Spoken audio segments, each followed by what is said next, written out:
Welcome to Eternal Darkness, where nightmares come to life. I'll be your host through these twisted tales tonight. Before we descend into the shadows, remember to like and subscribe to join our growing community of horror enthusiasts. Get comfortable, turn down the lights, and prepare yourself as we begin our journey into the unknown. I woke up last night gasping for air, the echoes of screeching sounds bouncing around in my head. It took a moment to remember where I was, curled up in my own bed, blankets twisted around me like restraints. The darkness pressed against my windows, and somewhere in that blackness, I could almost hear breathing that wasn't my own. My thoughts turned immediately to my old ferret, the one that died just 3 weeks ago. The veterinarian had called it unusual growth patterns, but that clinical term didn't capture the horror of watching my pet transform. In its final month, it swelled to the size of a small dog, its body stretching and distorting in ways that made my stomach turn. The fur had thinned, revealing mottled skin underneath that seemed to pulse with its own rhythm. What haunted me most was how it would stand. For hours at a time, balanced on its hind legs, front paws hanging limply at its sides like broken pendulums. Its eyes, God, those eyes, had changed from the bright, curious orbs I'd known to something calculating and cold. When it looked at me during those final days, I felt exposed, as if it could see straight through my skin to the marrow in my bones. The sounds it made had evolved, too. No longer the playful dukes and chirps of a normal ferret, but a low, guttural humming that vibrated through the floorboards. Sometimes, in the dead of night, I'd hear it from my bedroom. That horrible crooning that sounded almost like words, though no animal should know such sounds. My mother had tried to warn me. She'd found the body first, early one morning when I was still asleep. Her face when she woke me, I'd never seen her look so pale, so shaken. She grabbed my shoulders, her fingers digging in hard enough to bruise.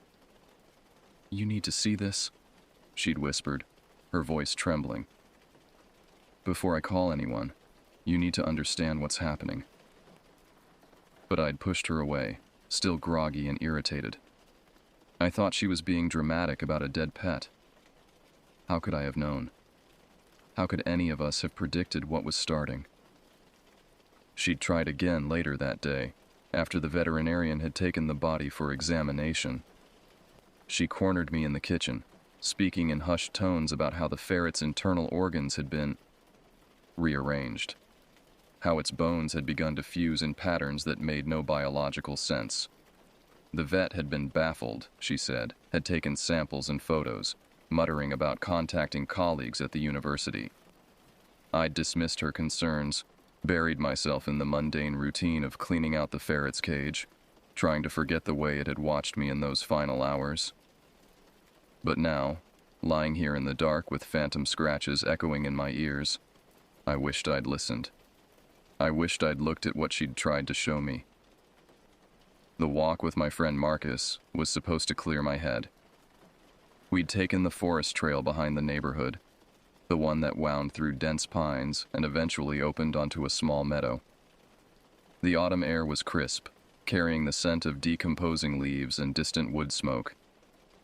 We were maybe a mile in when we saw it, a doe standing perfectly still in the middle of the path. Not grazing, not alert for predators, just standing.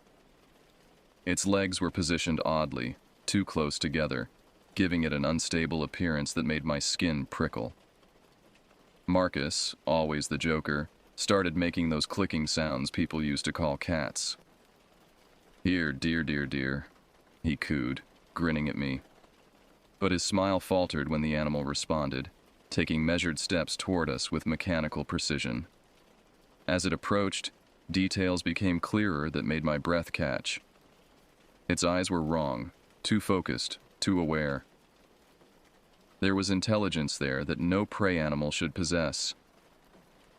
When it stopped just feet from us, close enough that I could see its nostrils flare with each breath, I noticed its legs were trembling with the effort of maintaining its position. "Get a picture," Marcus whispered, already pulling out his phone. We posed awkwardly, the deer positioned behind us like a third friend. Through the camera screen, its eyes seemed to glow with an inner light. The photo would later show something else, a dark shape in the deer's pupils that looked almost like a reflection of something that wasn't there. We'd walked maybe 15 minutes more, both unusually quiet after the encounter, when Marcus grabbed my arm. "Look," he breathed, pointing through the trees. It was the same deer. I was certain by the distinctive white patch on its flank. But it wasn't walking on 4 legs anymore.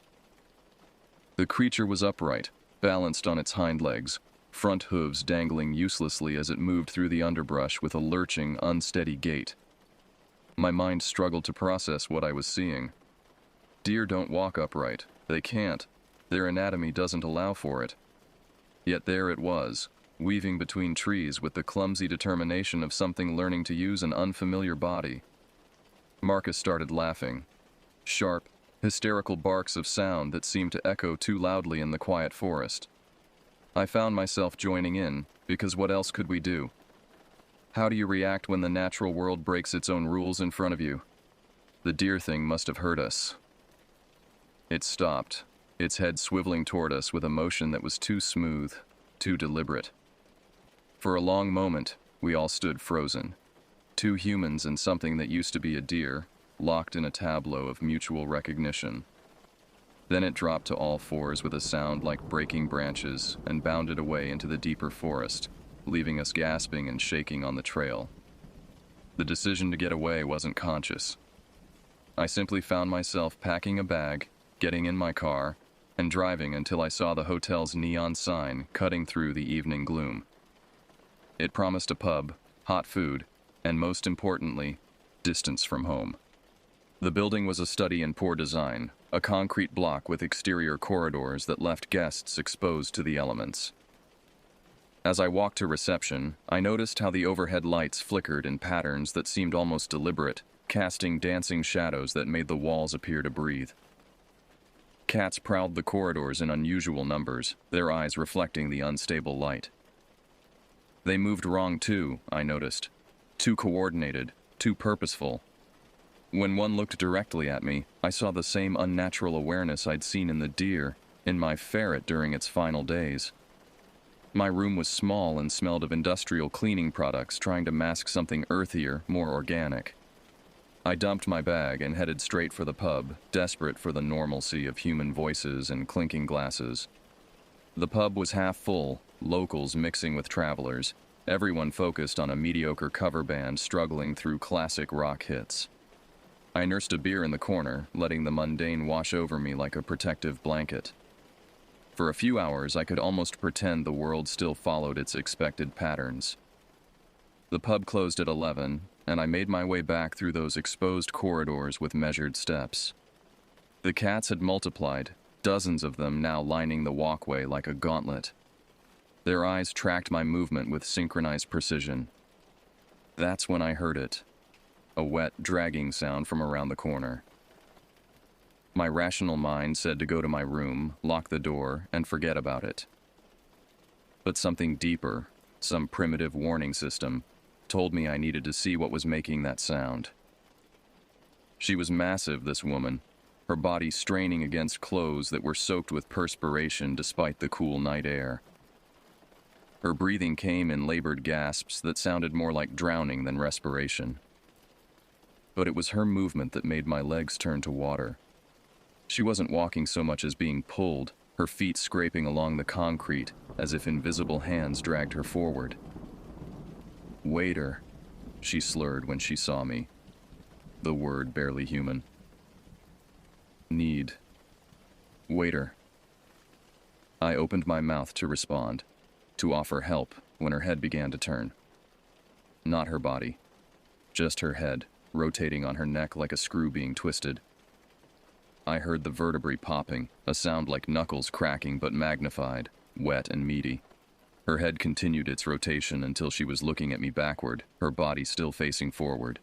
The expression on her face was rapturous, eyes rolled back until only the whites showed, mouth stretched in a smile that revealed too many teeth.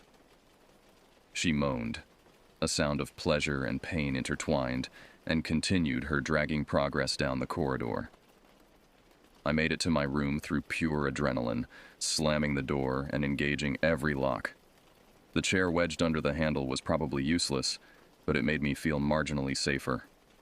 I sat on the bed, back pressed against the headboard, and waited. The scratching started around 2 a.m. Deliberate, rhythmic, like someone, or something, methodically testing the door's strength. Between the scratches came breathing, but it wasn't quite right. Too deep, too wet, coming from a chest cavity that must have been enormous. Sometimes the scratching would stop, replaced by that horrible dragging sound as whatever was outside repositioned itself. During one of these pauses, I heard voices, multiple voices, all speaking in that same slurred, waterlogged tone. They were discussing me, I realized with growing horror. Discussing my smell, my warmth, the sound of my heartbeat through the door. Hours crawled by like years. The scratching intensified, joined by a rhythmic thumping as if bodies were throwing themselves against the door. The wood groaned, but held. Through it all I sat frozen, afraid that any movement might encourage them to try harder. Dawn brought silence, but not relief. I knew they were still out there, waiting. When I finally found the courage to peer through the peephole, I saw evidence of their presence. Deep gouges in the door's exterior, dark stains on the concrete, and scattered teeth that were far too large to be human. I left that hotel as soon as the sun was fully up, not bothering to check out, just fleeing to my car and driving until the building disappeared from my mirrors. But I knew running was temporary. Whatever was happening, this wrongness spreading through living things, wasn't going to stop. Back home, I found my mother had left 17 voicemails.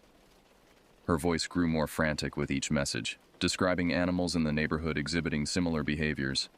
Dogs walking upright, cats moving in coordinated packs.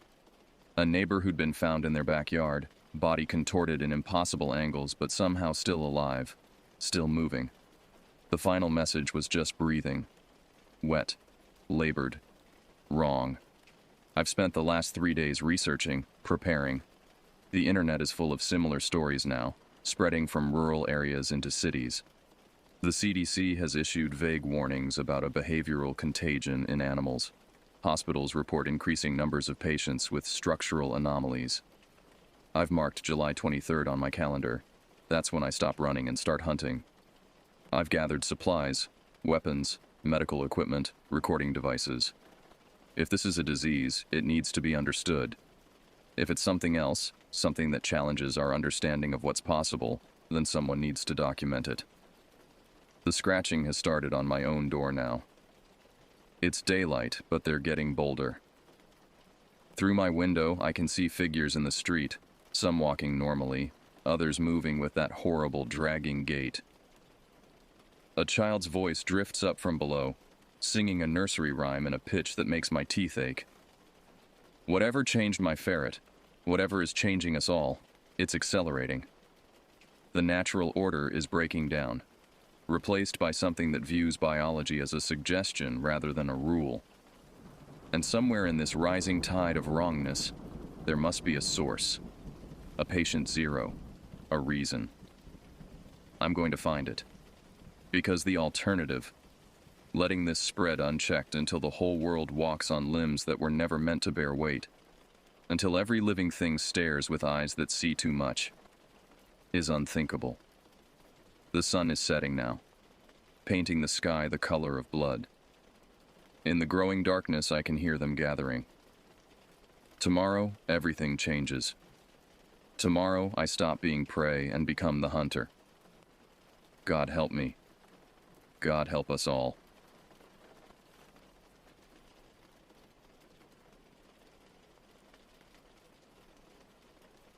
The drive into Kayenta, Arizona stretched endlessly before us, each mile taking us further from civilization and deeper into a landscape that seemed designed to swallow travelers whole. The desert sprawled in every direction like a vast cemetery of sand and stone, the horizon wavering under the merciless August sun. My friend Anna had the music turned down low, some folk playlist she'd made for the trip, but even that felt intrusive against the overwhelming silence pressing in from all sides. I pressed my face against the passenger window, watching the endless procession of sagebrush and Joshua trees blur past. The heat radiating through the glass made my cheek burn, but I couldn't look away from the alien landscape. We hadn't seen another car for over an hour, hadn't passed a gas station or even a road sign since leaving the interstate. My phone had lost signal somewhere around mile marker 127, leaving us completely cut off from the outside world. "You sure your uncle's place is out here?" I asked, trying to keep the unease out of my voice. The GPS had given up 40 minutes ago, leaving us to navigate by Anna's childhood memories and a hand-drawn map her Uncle Robert had mailed her. Anna nodded, though I could see tension in the way her hands gripped the steering wheel. "He likes his privacy. Always has. Mom used to joke that he was preparing for the end of the world out here." She attempted a laugh, but it sounded hollow in the confined space of the car. The landscape began to change subtly as we drove deeper into the desert. The vegetation grew sparser, more twisted. Rock formations jutted from the earth like broken bones, casting strange shadows that seemed to move independently of the sun. The very air outside seemed to shimmer with heat distortion, creating phantom lakes on the horizon that disappeared as we approached. "There," Anna said suddenly, pointing to what looked like tire tracks in the hard-pan dirt. "That's got to be the turnoff." She cranked the wheel hard to the right, and we bumped onto a gravel path that was barely wider than our car. The suspension groaned as we navigated the rutted track, sage branches scraping against the windows like skeletal fingers. Dust billowed up behind us, obscuring everything in our wake and making it feel like we were being erased from existence itself.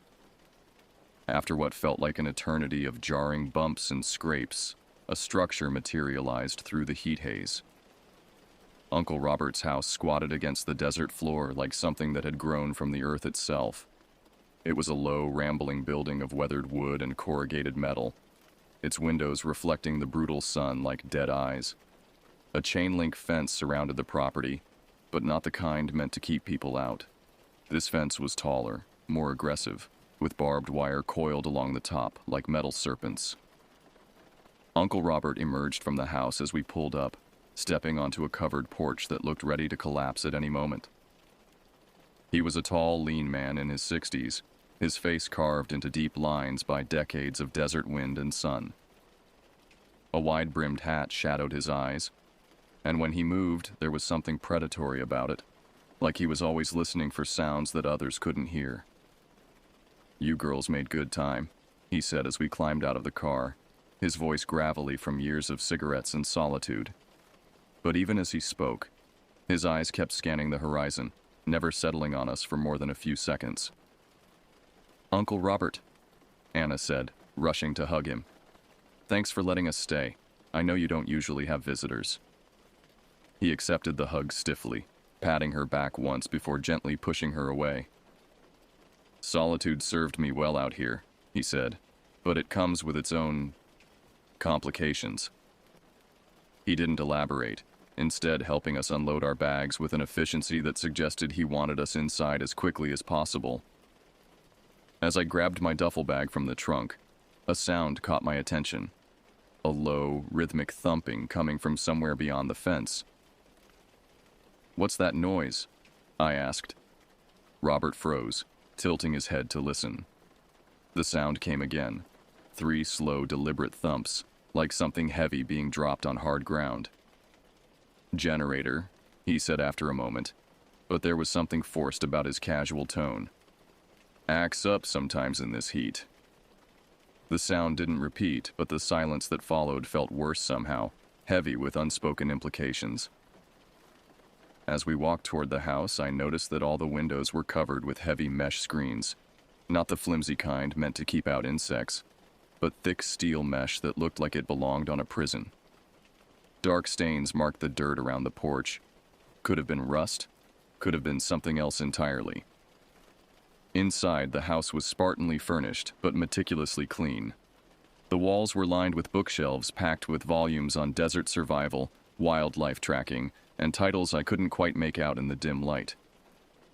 A gun rack near the front door held 3 rifles, all of them well maintained and loaded. The smell of sage and something else, something organic and unpleasant, permeated everything. "You girls can take the back room," Robert said, leading us down a narrow hallway lined with photographs. As we passed, I caught glimpses of the images, mostly landscapes, but some showed groups of people I didn't recognize, their faces serious and worried. In several photos, the background seemed to show large, irregular holes dug in the desert floor. The guest room was small but comfortable, with 2 single beds and a window that looked out over the fenced backyard.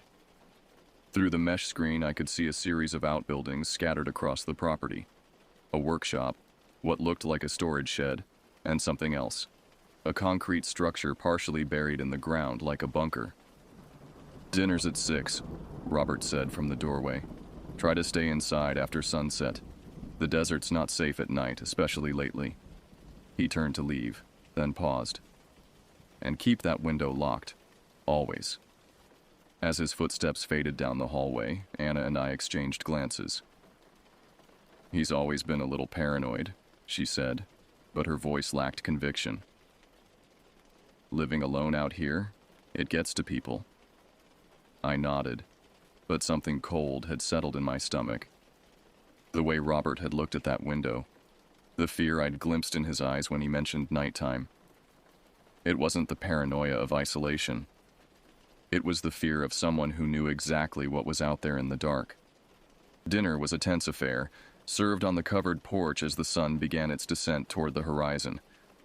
Robert had prepared a simple meal of canned beans and jerky, but none of us seemed to have much appetite. The conversation was stilted, filled with long pauses, where the only sound was the scrape of utensils against tin plates and the occasional creak of the house settling.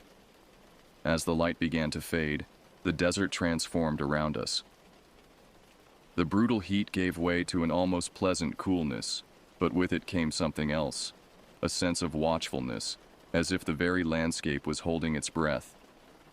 The colors shifted from harsh whites and yellows to deep purples and blacks, and shadows began pooling in places where no shadows should exist. "Had some trouble lately?" Robert said suddenly, his fork halfway to his mouth. He set it down and reached for a cigarette, his hands steady despite the tremor I could hear in his voice. "Been getting visitors."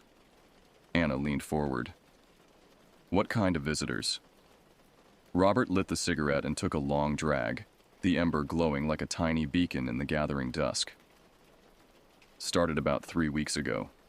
Something's been coming around at night, testing the fence, looking for weak spots."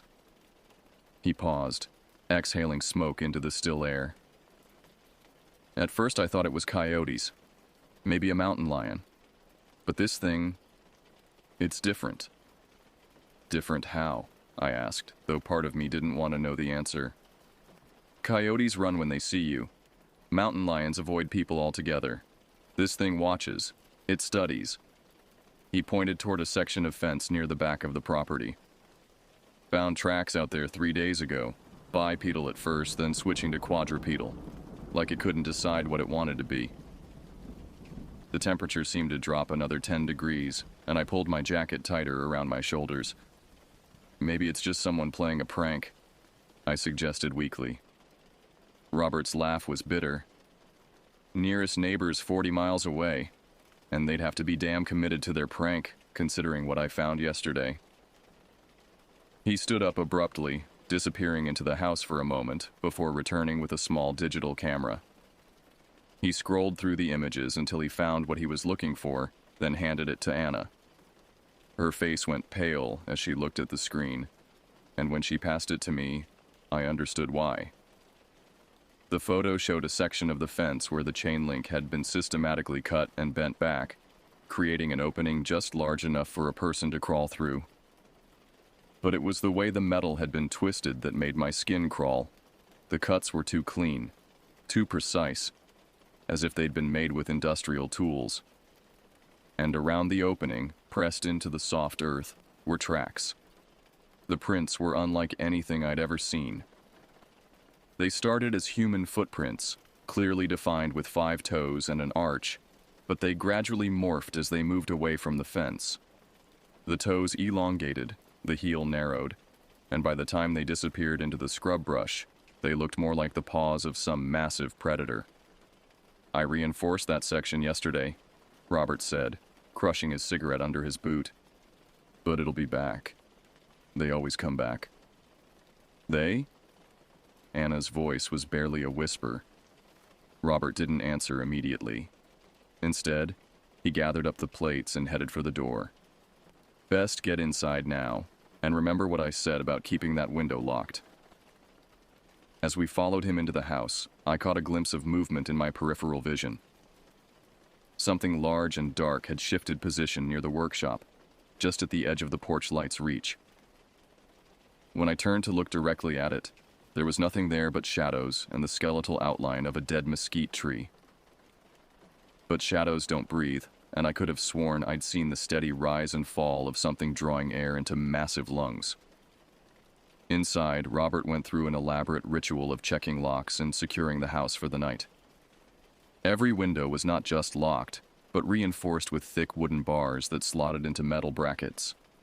The front and back doors each had 3 separate deadbolts, and he checked each one twice before seeming satisfied. "Is all this really necessary?" Anna asked, as she watched her uncle test the strength of a window bar for the 3rd time. "You'll see," was all he said. The main room felt like a fortress, but also like a trap.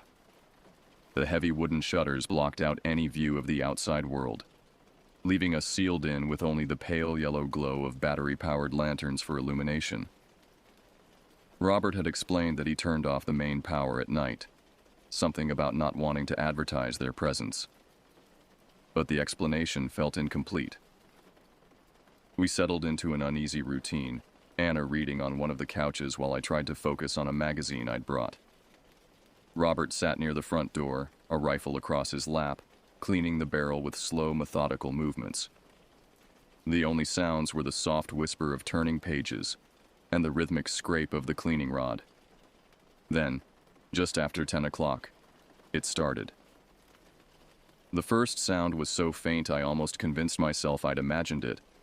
A soft, scratching noise, like tree branches dragging against the side of the house. But there were no trees close enough to touch the walls, and the wind had died to nothing hours ago. Robert's hands stilled on his rifle. Anna looked up from her book, her eyes wide and questioning.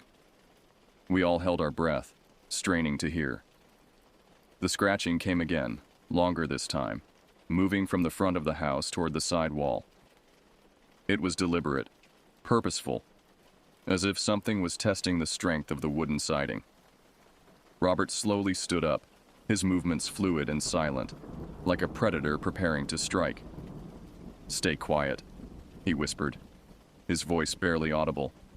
"Don't move unless I tell you to." The scratching continued its circuit around the house, pausing occasionally as if the source was examining particular features: windows, doors, weak spots in the construction. When it reached the back wall, near where our room was located, it stopped entirely.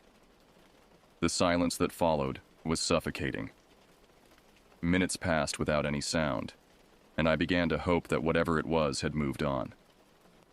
Then came the first knock. It was soft, almost polite. 3 gentle raps on the back door. Robert's grip tightened on his rifle, his knuckles white with tension. The knocking came again, slightly louder, more insistent. "Robert," a voice called from outside, muffled by the heavy door but clearly audible. "Robert, I know you're in there." The voice was wrong somehow. Too high, too breathy, like someone doing a bad impression of human speech. Anna grabbed my arm, her nails digging into my skin hard enough to leave marks. "Robert," the voice called again, and this time I could hear the way it stretched out the syllables, savoring each sound. "I just want to talk. I have something for you." Robert raised the rifle to his shoulder, pointing it toward the back door, even though there was no way he could see through the heavy wood. His face was a mask of concentration and barely controlled terror. The knocking stopped, but the voice continued, moving around the house as the scratching had done. "I know about the girls, Robert. I know they're here. I can smell them." My stomach dropped into my shoes. Whoever was out there knew about us, had been watching long enough to know we'd arrived. The voice was closer now, right outside the front door. "Let me in, Robert. You can't keep me out forever. I'm very patient. I can wait." Then, as suddenly as it had begun, everything went silent. We waited in the oppressive quiet for over an hour, but the voice didn't return, and the scratching never resumed.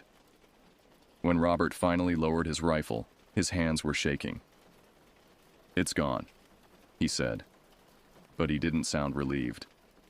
He sounded exhausted, like a man who'd been fighting the same battle for too long. "What was that?" Anna whispered. Robert looked at her for a long moment, his weathered face etched with something between pity and resignation. "That," he said, "was why you need to leave. First thing tomorrow morning." But even as he said it, I could see in his eyes that he didn't think we'd make it that long. Neither Anna nor I slept that night. We lay in our beds, fully clothed, staring at the ceiling and jumping at every sound the old house made as it settled. The mesh screen over our window cast strange shadows on the wall, creating patterns that seemed to shift and writhe in the weak moonlight filtering through the heavy shutters. Around 3 a.m, Anna finally broke the silence. "Do you think Uncle Robert is losing it? Living alone out here, maybe he's starting to imagine things?" I wanted to agree with her. The rational part of my mind was desperately searching for logical explanations. Maybe Robert had developed some form of dementia. Maybe the isolation had triggered a psychotic break. Maybe we'd all been experiencing some kind of mass hysteria brought on by the stress of the desert environment. But I couldn't forget the voice outside the door. The way it had pronounced Robert's name with that unnatural cadence, the intelligence behind the words, the calculated cruelty in its tone. Madness didn't explain that level of sophistication, that deliberate psychological manipulation. "I don't know," I whispered back. "But whatever's happening here, we need to leave tomorrow. First light." Anna nodded in the darkness. "Uncle Robert won't want us to go. He's probably worried that thing will follow us." The thought hadn't occurred to me, and it sent ice water through my veins. What if whatever was stalking Robert's property wasn't just randomly targeting him? What if our arrival had somehow escalated the situation, drawn this predator's attention to us specifically? A soft sound from outside the window made us both freeze. It wasn't the scratching or knocking from earlier. This was different. Rhythmic. Deliberate. Like footsteps, but wrong somehow. As if the person walking didn't quite remember how human locomotion was supposed to work. The footsteps circled our window slowly, pausing occasionally. During one of these pauses, I heard something that made my skin crawl. A long, slow inhalation, as if something was testing the air for our scent. Anna's hand found mine in the darkness, and we lay there gripping each other's fingers until they went numb. The footsteps continued their circuit for what felt like hours, sometimes stopping directly outside our window for minutes at a time. Once, I could have sworn I heard the soft scrape of fingernails against the mesh screen, testing its strength. When dawn finally came, creeping through the cracks in the shutters like a reluctant witness, the footsteps faded away. But the relief I felt was temporary. Whatever was out there during the night would return, and next time it might not be content to simply circle and observe. Robert was already up when we emerged from our room, sitting at the kitchen table with a cup of coffee that had long since gone cold. He looked like he hadn't slept in days, his eyes bloodshot and his face gaunt with exhaustion. "We need to leave," Anna said without preamble. "Today. This morning." Robert looked at her for a long moment, then slowly shook his head. "Can't let you do that." "What do you mean you can't let us?" I demanded. feeling a surge of anger cut through my fear. You can't keep us here against our will. It followed you here, Robert said quietly, or you brought it with you. Either way, if you leave now, it'll follow you back to civilization, to other people. The implication hit me like a physical blow. You think we're responsible for this? I think, Robert said, standing up and moving to the window, that 3 weeks ago I was just a hermit living alone in the desert. Then Anna calls, says she wants to visit, and suddenly I've got something stalking my property every night. He turned to face us, and I saw accusation in his eyes. What did you girls do? Who did you piss off? Anna's face went white. Nothing. We haven't done anything.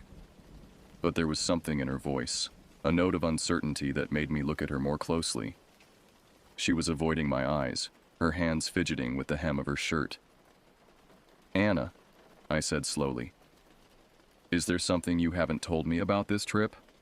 She was quiet for so long I thought she wasn't going to answer.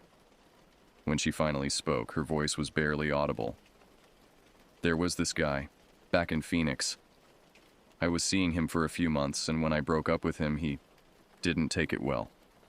Define didn't take it well, Robert said, his voice sharp. Anna's hands were shaking now. He started following me, showing up at my apartment, at work.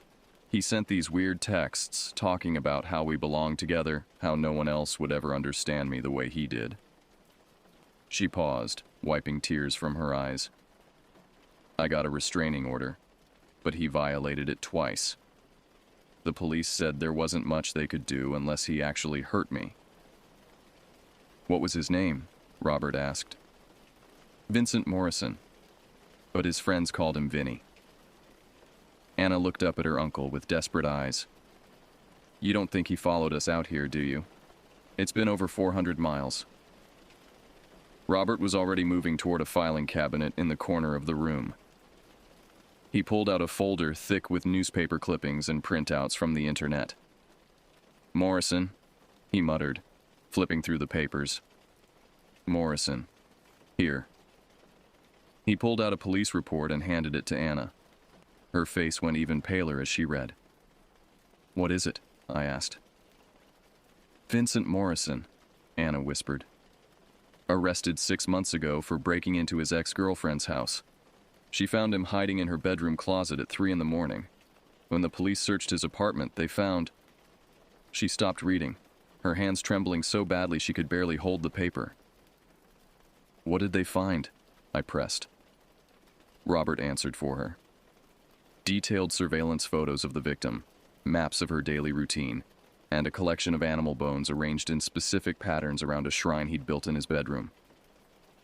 The room seemed to tilt around me. The voice outside the door last night, the calculated psychological manipulation, the patient stalking behavior. It all fit the profile of an obsessive ex-boyfriend who'd escalated to dangerous levels. He was released on bail 3 weeks ago, Robert continued. Same day you called to arrange this visit. Anna dropped the police report, her whole body shaking. Oh God, I led him right to you. I'm so sorry, Uncle Robert. I never imagined he'd follow us this far. But Robert was already shaking his head. Vincent Morrison is 5'8" and weighs maybe 160 pounds.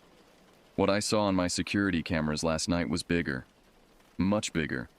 And those tracks by the fence... He trailed off, staring out the window at something we couldn't see. What tracks? I asked. The ones that kept changing, Robert said quietly. Human to animal and back again. Like whoever made them couldn't decide what they wanted to be. The kitchen fell silent, except for the steady tick of an old wall clock. Outside, the desert was heating up again, the morning coolness already giving way to the brutal temperatures that would define the day. But inside the house, surrounded by locked doors and barred windows, the air felt cold and stale. There's something else, Anna said suddenly. She pulled out her phone, scrolling through old text messages. Vincent sent me this last week. I thought it was just more of his usual crazy stalker stuff, but now, she handed me the phone. The message was time-stamped from 5 days ago. You can run to the ends of the earth, but I'll always find you. I'm becoming something new, something that can follow you anywhere. When you see what I've become, you'll understand that we were meant to be together forever. I read the message twice, my blood turning to ice. The language was similar to what we'd heard outside the door last night. That same unnatural cadence, that same disturbing blend of obsession and threat. We need to call the police, I said. Robert laughed bitterly. And tell them what? That my niece's stalker ex-boyfriend has followed her 400 miles into the desert and is now prowling around my property making animal noises. They'll write it off as a domestic dispute and maybe send a patrol car out here in a few days. He was right, and we all knew it. Out here, we were completely on our own. So what do we do? Anna asked. Robert picked up his rifle and checked the chamber. We wait for nightfall, he said grimly, and then we find out exactly what Vincent Morrison has become. The day passed with agonizing slowness, each hour feeling like a countdown to something terrible. Robert spent the morning reinforcing the house's defenses, adding extra bars to windows and installing motion sensors around the perimeter. He worked with the focused intensity of a man preparing for war, and watching him, I began to understand that this wasn't the first time he'd faced something like this. You've dealt with stalkers before, I said as I helped him carry supplies from the workshop to the house. Robert paused in his work, a heavy battery-powered spotlight in his hands. Spent 20 years as a sheriff's deputy before I retired out here. Seen all kinds of crazy. He set the spotlight down and wiped sweat from his forehead. But this is different. More focused. More intelligent. What do you mean? Most stalkers are impulsive. They make mistakes, leave evidence, get sloppy when their emotions take over. Robert pointed toward the section of fence that had been cut. This person has been watching my property for weeks, learning my routines, testing my defenses. Last night was just the opening move. The thought made my stomach churn. While we'd been driving through the desert yesterday, thinking we were embarking on a simple visit to Anna's eccentric uncle, Vincent Morrison had already been here, studying the house, planning his approach, waiting for the perfect moment to reveal himself. Anna emerged from the house carrying a box of ammunition. She'd been quiet all morning, racked with guilt over bringing this nightmare to her uncle's doorstep. I should be the one to face him, she said. This is my problem.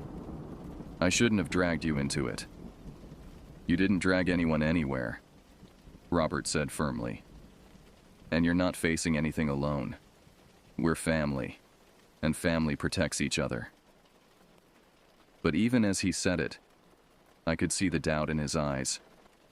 Whatever Vincent Morrison had become during his transformation in the desert, Robert wasn't sure the three of us would be enough to stop him. As the afternoon wore on, we discovered more evidence of Morrison's presence around the property. Footprints in the soft earth near the water tank, scratches on the metal siding of the workshop, and most disturbing of all, a small camp hidden in a cluster of rocks about half a mile from the house. Robert found it while doing a perimeter sweep, and when he returned, his face was grim. He's been living out there for at least a week, he reported. Sleeping bag, canned food, water bottles, and something else. He handed Anna a small digital camera, obviously expensive and equipped with a powerful zoom lens. Found this buried near his campsite. Took the liberty of checking the memory card. The photos were a timeline of stalking behavior that made me feel sick. Hundreds of images of Anna from the past several months. Pictures taken through windows, from across parking lots, from hiding spots in public places.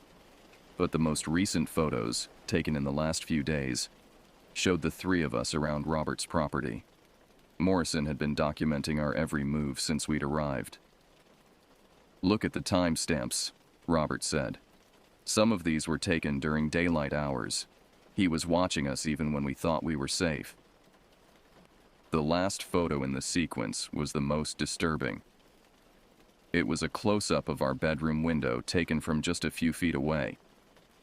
In the background, barely visible through the mesh screen, were the shapes of Anna and me sleeping in our beds. The timestamp showed it had been taken at 4:17 a.m., right around the time we'd heard the footsteps outside. "He could have killed us," Anna whispered, staring at the image. "But he didn't," Robert said. "He's not ready yet. This is all part of his game, his way of building up to whatever he has planned for tonight." As evening approached, we made our final preparations. Robert positioned motion-activated lights around the house, their sensors aimed at the most likely approach routes. He distributed weapons, giving Anna a .38 revolver and teaching me how to use a shotgun, and established a communication plan using handheld radios in case we got separated. "Remember," he said as we gathered in the main room for what felt like a war council, "Morrison spent weeks out there in the desert. The heat, the isolation, the obsession, it changes people. Don't expect him to act rationally or predictably." "What if he has weapons?" I asked. "Assume he does. Assume he's armed, dangerous, and completely divorced from reality." Robert checked his rifle one more time. "And whatever happens, don't let him separate us. Predators always try to isolate their prey." As darkness fell, we took our positions. Robert stationed himself near the front door with a clear view of the main approach.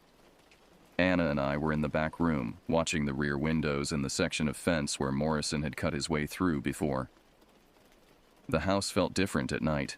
Smaller, more vulnerable, like a tiny island of light surrounded by an ocean of threatening darkness. Every sound from outside seemed amplified.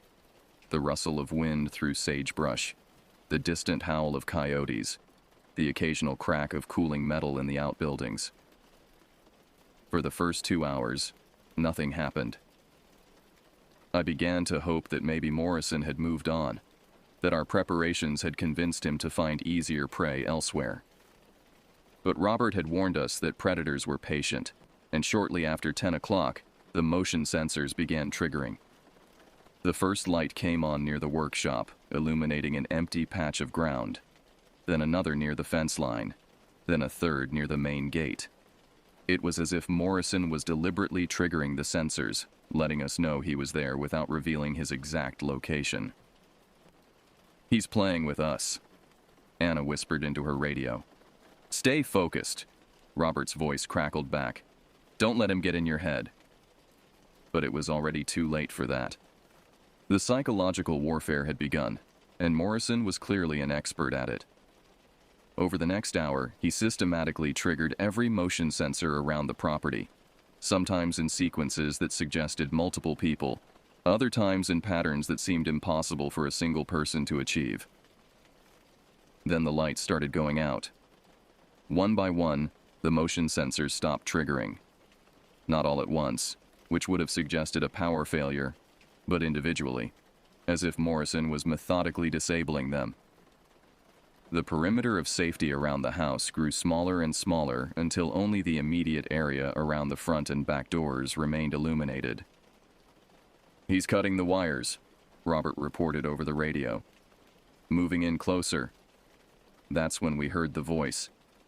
It started as a whisper, so faint I almost convinced myself I was imagining it. But gradually it grew louder, more distinct, and I realized it was coming from multiple directions at once. "Anna," the voice called softly. "Anna, I know you can hear me. I've come such a long way to find you." The voice was definitely Vincent Morrison's, but there was something wrong with it. The words were slightly slurred, as if he was having trouble forming them properly, and there was an underlying rasp that hadn't been there in the old recordings Anna had played for us. "I've been thinking about you every day since you left," the voice continued, moving around the house like an audio hallucination. "Thinking about how perfect we were together, how much you needed me even when you didn't realize it." Anna's hand found mine in the darkness, and I could feel her trembling. This was her worst nightmare come to life, the obsessive ex-boyfriend who wouldn't accept rejection, who'd followed her to the ends of the earth to continue his pursuit. "I know you're scared," Morrison's voice said, now coming from right outside our window. "But you don't need to be. I've changed, Anna. I've become something better, something worthy of your love." The psychological torture continued for another 20 minutes. Morrison's voice seemed to come from everywhere and nowhere, sometimes whispering endearments, other times making threats, always maintaining that perfect balance between obsession and menace that made my skin crawl. Then abruptly, everything went silent. The sudden absence of Morrison's voice was somehow worse than hearing it. At least when he was talking, we knew where he was. Now he could be anywhere, moving through the darkness with the patience of a predator who knew his prey had nowhere to run. "Status report," Robert's voice crackled over the radio. "Nothing here," Anna whispered back. "Same," I added. But even as I said it, I caught a glimpse of movement outside our window. Something large and dark had shifted position near the back fence just at the edge of the remaining light. When I looked directly at it, it was gone. But the impression of size and unnatural movement lingered. "I think he's testing the back perimeter," I radioed to Robert. "Copy that. I'm moving to—" Robert's transmission cut off abruptly, replaced by the harsh buzz of static. Anna and I exchanged terrified glances. Either Morrison had found a way to jam our communications, or something had happened to Robert. "Uncle Robert," Anna whispered into her radio. "Uncle Robert, please respond." Nothing but static. That's when we heard the first impact against the back door. Not a knock this time, but the solid thump of something heavy hitting the reinforced wood. The door shook in its frame, but the multiple deadbolts held. The impacts came again, more forceful now, accompanied by a sound that made my blood freeze. A low, guttural growling that didn't sound entirely human. Whatever Vincent Morrison had become during his time in the desert, it was no longer entirely the man who had stalked Anna through the streets of Phoenix. It was something else, something that had learned to hunt in the wasteland and had now come to claim what it believed belonged to it. The back door groaned under another impact, and this time I heard the sound of splintering wood. The sound of splintering wood sent panic shooting through my nervous system like electricity. The back door was giving way, and our carefully planned defensive positions suddenly felt useless. Morrison wasn't just going to circle the house making threats. He was coming in. "We need to get to Robert," I whispered, grabbing Anna's arm. But before we could move, the impacts on the back door stopped. The sudden silence was worse than the violent assault. At least when Morrison was attacking the door, we knew where he was. Now, he could be anywhere, and the knowledge that our communications with Robert had been cut made every shadow in the house feel threatening. "Anna," Morrison's voice called from outside. But it was different now. The carefully modulated tones of psychological manipulation had been replaced by something raw and desperate. "Anna, don't make this harder than it needs to be. Come outside and we can talk." "Go to hell!" Anna shouted back, surprising me with the venom in her voice. Morrison's laughter echoed through the night, but there was no humor in it. "You always were spirited. That's what I loved about you. But you need to understand, I'm not the same man you left in Phoenix. The desert changes people, Anna.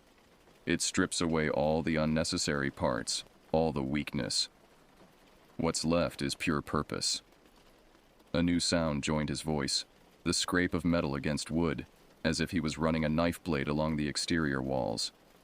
The sound moved methodically around the house, and I realized he was looking for weak spots, testing every board and joint for potential entry points. "Where's my uncle?" Anna demanded, raising her voice. "Robert's fine," Morrison replied, though something in his tone suggested otherwise. "He's just taking a little nap. Don't worry. You'll see him soon enough."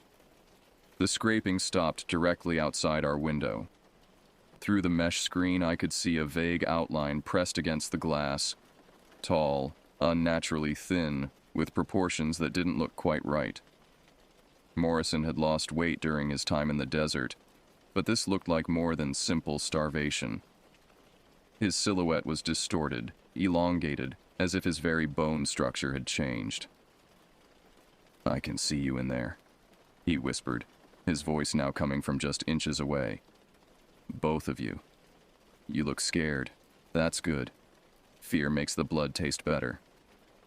The casual mention of blood made my stomach lurch. Anna raised her revolver, pointing it toward the window, but Morrison's laugh told us he wasn't concerned about our weapons. "Bullets won't stop what I've become," he said. "The desert taught me things, Anna. Ancient things. Ways to change, to adapt, to become something more than human." The shadow moved away from the window, and we heard him circling the house again.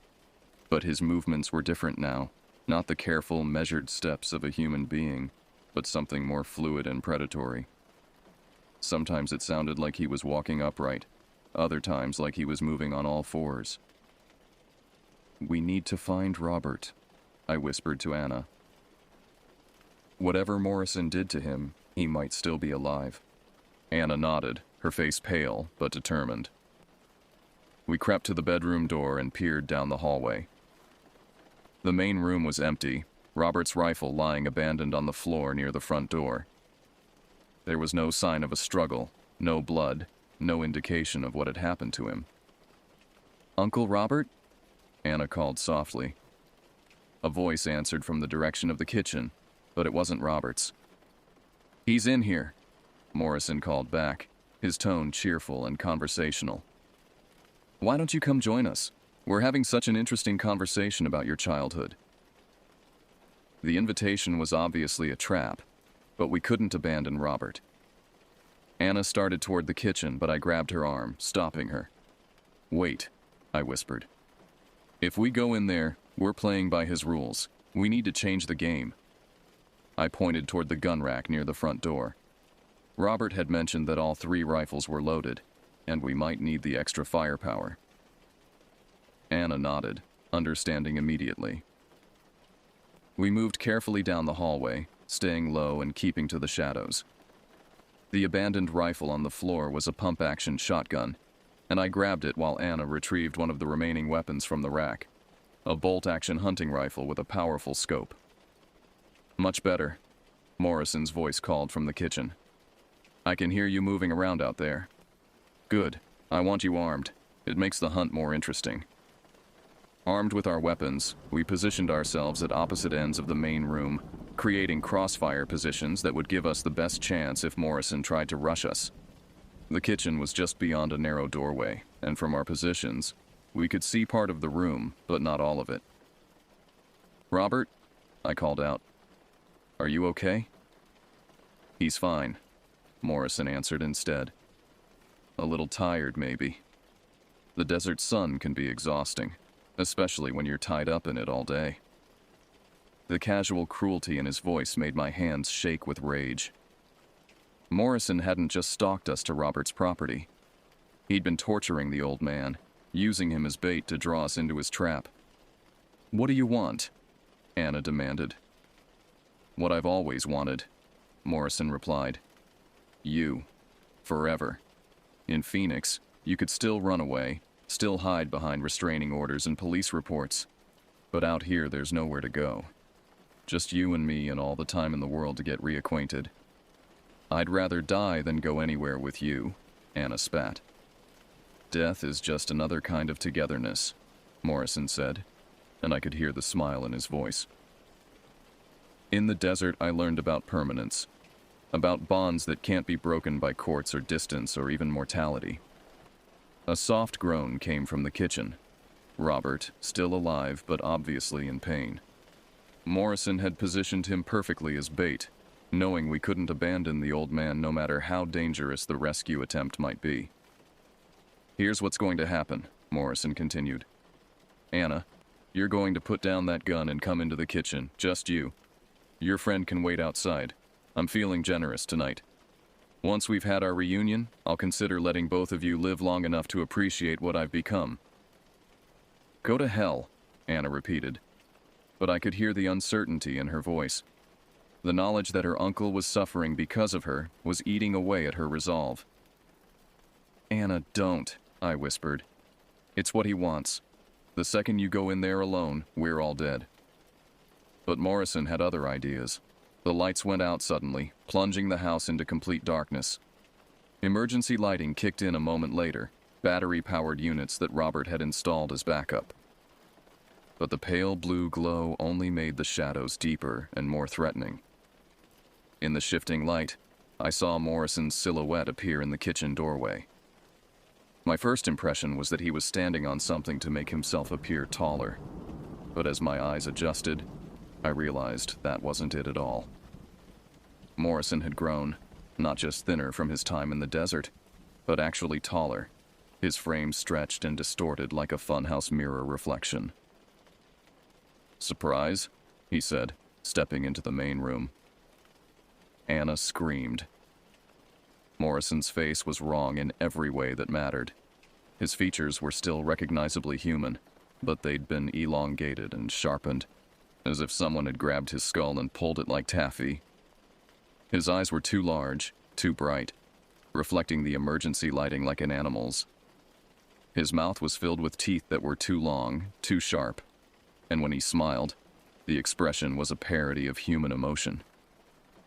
"The desert teaches you things," he said, his voice now carrying an undertone that made my bones ache. "How to change, how to adapt, how to become what you need to be to survive." Anna raised her rifle, but her hands were shaking so badly she could barely aim. Morrison laughed, the sound echoing strangely in the confined space. "I told you bullets wouldn't stop me," he said. "But please, try. I want you to understand how futile resistance is." Anna pulled the trigger. The rifle boomed in the enclosed space, the muzzle flash illuminating Morrison's impossible form for a split second. The bullet caught him center mass, spinning him around and sending him stumbling backward into the kitchen doorway. For a moment, I thought we'd won. Then Morrison straightened up, looked down at the spreading bloodstain on his shirt, and began to laugh again. "That hurt," he said conversationally. "But not enough." The hole in his chest was already closing, the bleeding stopping as if the wound was healing itself in real time. Morrison's transformation wasn't just physical. He'd become something that conventional weapons couldn't kill. "Now it's my turn," he said, and lunged toward Anna with inhuman speed. Morrison moved like liquid violence, covering the distance between the kitchen and Anna's position in a single bound that defied human physiology. Anna tried to work the bolt on her rifle, but Morrison was already on her, his elongated fingers wrapping around the weapon's barrel and tearing it from her hands with casual strength. I fired the shotgun, the blast catching Morrison in the shoulder and spinning him away from Anna. Unlike the rifle bullet, the shotgun's spread pattern seemed to cause him more significant damage. Multiple wounds across his back and arm that bled freely and didn't immediately heal. "Interesting," Morrison said, examining the bloody tears in his flesh with academic curiosity. "Seems like some weapons work better than others." He backhanded Anna across the face, the blow sending her flying into the wall with a sickening crack. She crumpled to the floor, conscious but dazed, blood trickling from her nose. "That's for shooting me," Morrison said mildly. "I'm not unreasonable. Actions have consequences." I pumped another shell into the shotgun chamber, but Morrison was already moving again, using the furniture as cover and moving with that same unnatural speed. The emergency lighting cast wild shadows that made it nearly impossible to track his position accurately. A crash from the kitchen told me that Morrison had circled around, probably to check on Robert or to retrieve something he'd left there. I used the distraction to help Anna to her feet, her eyes unfocused but clearing rapidly. "Can you move?" I whispered. She nodded, wincing as she touched her cheek where Morrison had struck her. "Where is he?" Before I could answer, Morrison's voice called from the kitchen. "Robert wants to say goodbye, Anna. He has some final words for his favorite niece. A weak voice followed. Robert, barely conscious but alive. Anna, don't trust. Not human anymore. Kill it. Fire. The transmission cut off abruptly, followed by the sound of something heavy hitting the floor. Morrison had silenced Robert, either permanently or temporarily. Fire, Anna repeated. Uncle Robert said fire. I understood immediately. The shotgun blast had been more effective than the rifle because of the spread pattern. Multiple wounds were harder for Morrison to heal simultaneously. But fire would be even better, creating damage that couldn't simply regenerate. The kitchen, I said. Gas stove, if we can get him in there. Anna nodded, understanding the plan. How do we get him to follow us? Leave that to me, I said, checking the remaining shells in the shotgun. When I give the signal, you run for the kitchen and turn on all the gas burners. Don't light them, just let the gas build up. What about Uncle Robert? We'll get him out after we deal with Morrison, but if we don't stop Morrison now, we're all dead anyway. Anna didn't like the plan. I could see it in her eyes, but she recognized that we didn't have any other options. Morrison had demonstrated that he was faster, stronger, and more durable than either of us. Our only advantage was that he didn't know we understood the fire weakness. Hey, Morrison, I shouted toward the kitchen. Is that the best you can do? All that time in the desert and you're still just a pathetic stalker who can't take no for an answer? His laughter echoed through the house, but I could hear anger underlying it. You know, I was going to let you live, but I think I've changed my mind. Morrison appeared in the kitchen doorway, his impossible form silhouetted against the emergency lighting. Up close, the extent of his transformation was even more horrifying.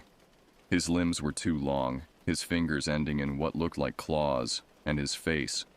His face was barely human anymore, stretched and distorted into something from a nightmare. Run, I whispered to Anna. She bolted for the kitchen while I raised the shotgun and fired, catching Morrison in the chest with another spread of pellets. He staggered but didn't go down, his wounds already beginning to close.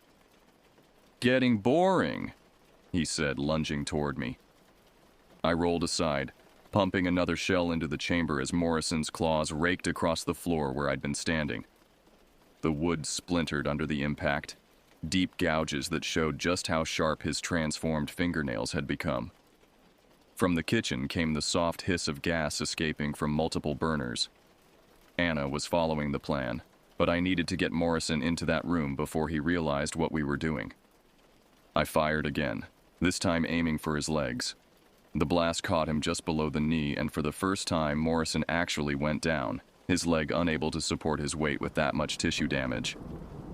You're starting to annoy me, he growled, but there was pain in his voice now. I ran for the kitchen, counting on Morrison's competitive nature to make him follow. Behind me, I could hear him struggling to his feet, his partially healed leg still not functioning properly. The kitchen was filled with the smell of natural gas, and I could see Robert tied to a chair in the corner, unconscious, but breathing. Anna was standing by the stove, her hand on a box of matches she'd found somewhere. Light it, I said. But Morrison was already in the doorway, his elongated form filling the entrance. When he saw the gas burners and smelled the accumulating fumes, his face changed. For the first time since this nightmare began, he looked genuinely afraid. Clever, he said, but not clever enough. Instead of entering the kitchen, he reached for the light switch on the wall. The spark from the electrical connection would be enough to ignite the gas, turning the entire room into a bomb with all three of us inside it. I raised the shotgun and fired, catching his hand just as it touched the switch. The blast severed two of his fingers and sent him stumbling backward, but the damage was done. The electrical spark had already jumped the gap. The explosion was deafening. Fire erupted through the kitchen like a living thing, consuming the accumulated gas in an instant and sending a wave of superheated air through the house. I was thrown backward into the main room, my hair singed and my lungs burning from the heat. Morrison's scream was inhuman. a sound of pure agony that cut through the roar of the flames. Through the wall of fire that had been the kitchen, I could see his silhouette writhing in the inferno, his transformed body finally finding something it couldn't heal from. But the fire was spreading quickly, consuming the old wood of the house with terrifying speed. Anna and Robert were trapped on the other side of the flames, and I had no way to reach them. "Anna!" I shouted over the roar of the fire. "I'm okay." Her voice came back, muffled by the smoke and flame. "Uncle Robert's alive. We're going out the back." I ran for the front door, my clothes smoking from the heat. Behind me, Morrison's screams were growing weaker but hadn't stopped entirely. Whatever he had become, it was taking a long time to die. Outside, the desert air felt cool and clean after the smoke-filled interior of the house. I circled around to the back, where Anna was dragging Robert's unconscious form away from the burning building. His hands and feet were bound with rope, and there were burns on his arms from where he'd been close to the explosion. "Is he okay?" I asked, helping Anna carry Robert to a safe distance. "I think so. Unconscious, maybe a concussion, but he's breathing normally." Anna looked back at the house, which was now completely engulfed in flames. "What about Morrison?" As if in answer to her question, a figure stumbled out of the back door. Morrison was still alive, but barely recognizable as anything that had ever been human. The fire had burned away most of his hair and clothes, revealing skin that was charred and blistered but still somehow healing. His face was a ruin of melted flesh and exposed bone, but his eyes still burned with that same obsessive hatred. "Anna," he whispered, his voice a rasping croak. "You can't escape forever." He took a step toward us, then another. The fire had weakened him tremendously, but he was still moving, still pursuing the object of his obsession even as his body fell apart around him. Anna picked up a piece of burning wood that had fallen from the house. "Stay away from us," she said, her voice steady despite the tears streaming down her face. Morrison laughed, a horrible sound like air escaping from a corpse. "Fire won't stop. True love." But he was wrong. The effort of speaking seemed to drain the last of his strength, and he collapsed to his knees, then fell forward onto his face. His body twitched once, twice, then lay still. We waited for several minutes, but Morrison didn't move again. Whatever force had been sustaining his transformed body, the fire had finally destroyed it completely. Robert stirred in Anna's arms, his eyes opening slowly. "Anna? What happened?" "It's over, Uncle Robert," she said, cutting the ropes that bound his hands and feet. "Morrison's dead. The house is gone, but we're safe." Robert looked at the burning structure that had been his home for the past 15 years, then at Morrison's motionless form lying in the dirt. "Fire," he said weakly. "I told you. Only way to kill something like that." "You knew?" I asked. "You knew what he'd become?" Robert nodded slowly. "Heard stories. Old stories from the tribal elders. Desert spirits, they called them. People who spend too long alone in the wasteland, let the heat and isolation drive them mad. Sometimes they change, become something that's not quite human anymore." He struggled to sit up, Anna supporting his weight. "But they're still mortal. Fire destroys the thing that sustains them, breaks the connection to whatever keeps them alive." We sat there in the desert darkness, watching Robert's house burn to the ground.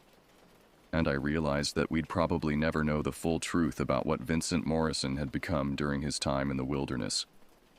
Whether it was some kind of psychological break that had given him superhuman abilities, or something more supernatural, didn't really matter anymore. What mattered was that it was over. The nightmare that had followed Anna from Phoenix was finally dead, consumed by the same desert that had created it. But as we waited for the fire to burn itself out, I couldn't shake the feeling that Morrison's transformation had been just one example of what the desert could do to people who stayed too long in its embrace. And somewhere out there in the vast wilderness, other lost souls might be undergoing the same terrible metamorphosis, becoming something hungry and patient and utterly inhuman. The desert keeps its secrets, but sometimes those secrets come hunting for us. Dawn came slowly to the desert, the sun rising like a malevolent eye over the smoldering ruins of Robert's house.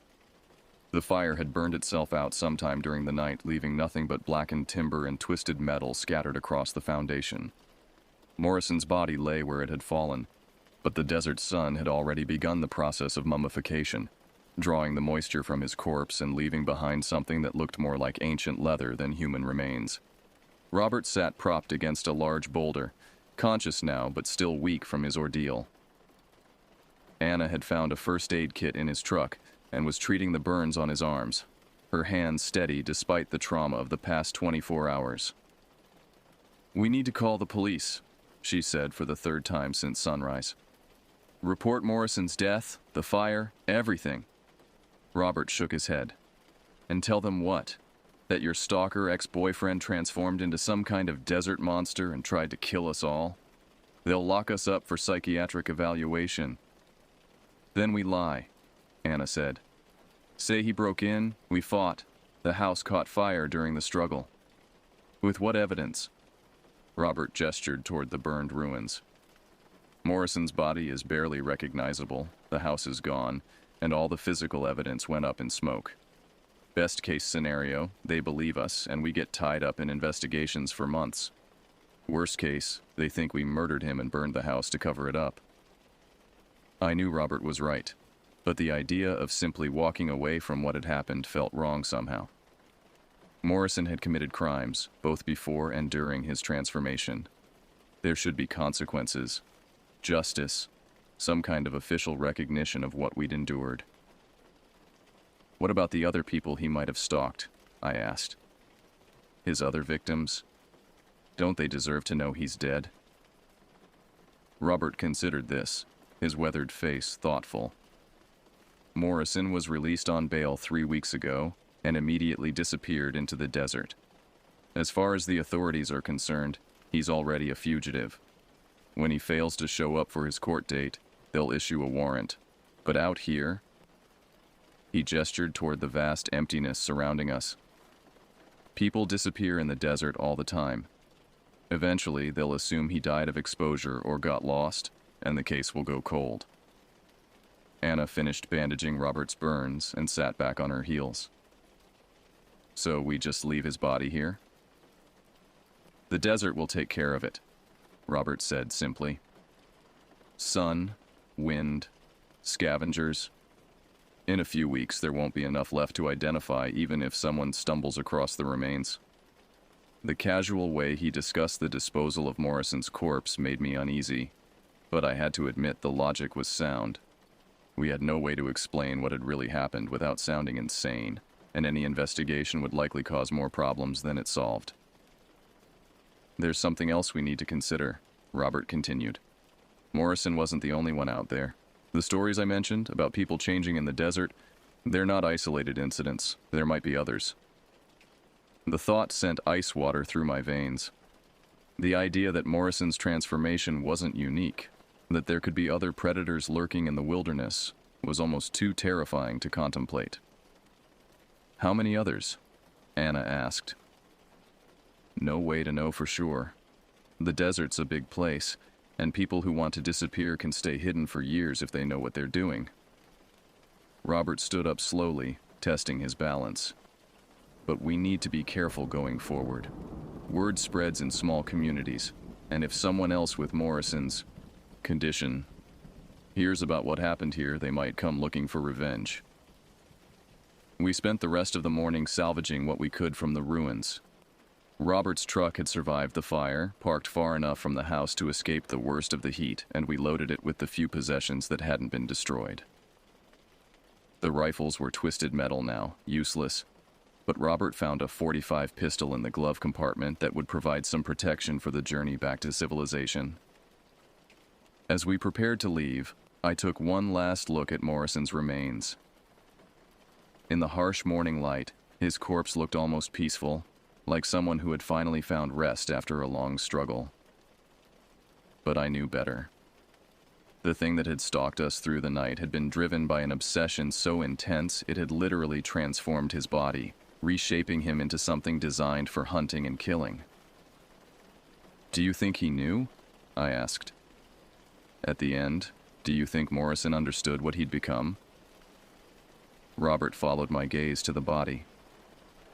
"I think he knew exactly what he'd become, and I think he chose it willingly." The drive back to Phoenix was surreal. After the intensity of the past few days, the normal world seemed almost fictional. Other cars on the highway, gas stations, people going about their daily lives completely unaware of the nightmare we'd survived. Anna drove while Robert dozed in the passenger seat, his body finally succumbing to exhaustion now that the immediate danger had passed. I sat in the back, watching the desert roll by and thinking about transformation. Morrison's change had been dramatic and visible, but what about the more subtle alterations that isolation could cause?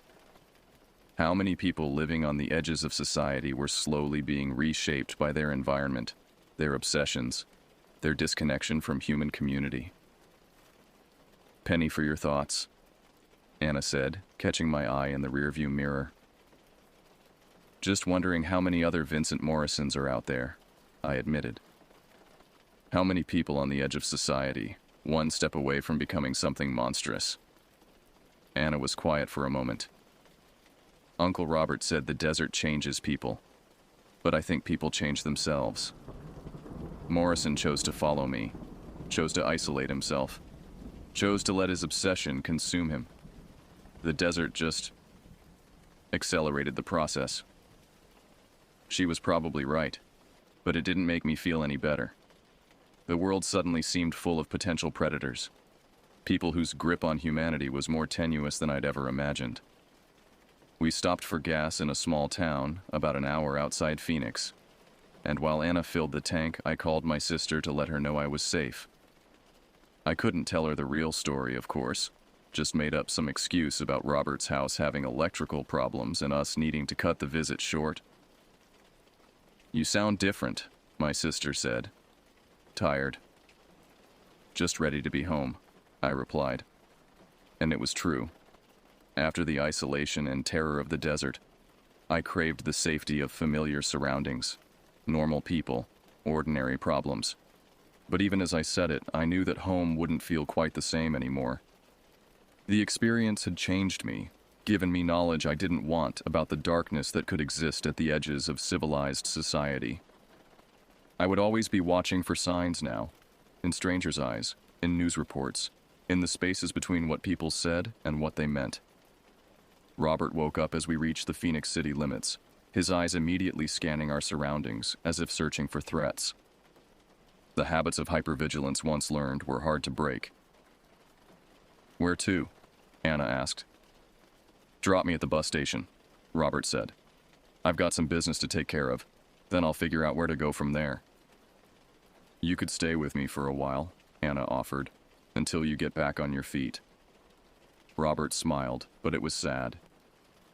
"Appreciate the offer, but I'm not built for city living anymore. Too many people, too much noise. I'll find somewhere quiet, somewhere off the beaten path." I understood. After what we'd been through, the idea of being surrounded by crowds and concrete was almost as frightening as the memory of Morrison's transformed face. Some experiences left you permanently changed, unable to fit back into the world you'd known before.